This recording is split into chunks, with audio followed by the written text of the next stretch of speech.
Sa ating Partners in Peace and Progress stories ngayong gabi ng Lunes, 320 core shelters na may kasamang solar-powered light at water system components ang pormal na ipinamahagi sa mga pamilyang Bangsamoro sa barangay ng Maloong, Canal, Ubit, Panansangan at Lagasan sa Lamitan City, Basilan.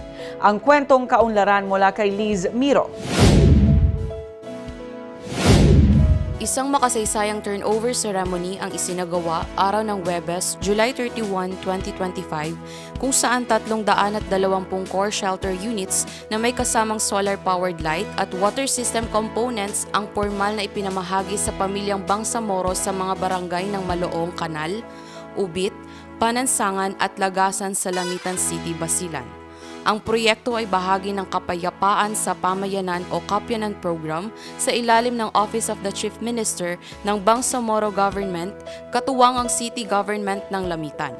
Ang seremonya ay dinaluhan ng mga pangunahing opisyal, kabilang sina Assistant Senior Minister at Kapyanan Project Manager Abdullah Kusain, Mayor Orik Furigay, mga opisyal ng barangay at buong Kapyanan team. Ang matagumpay na pagpapatupad ng proyektong ito ay patunay ng matibay na ugnayan sa pagitan ng Bangsamoro Government, lokal na pamahalaan ng Lamitan at mga lider komunidad. Ito rin umano ay bunga ng visionary leadership ni Chief Minister Abdul Rauf Makakwa na patuloy na itinataguyod ang moral governance sa buong rehiyon.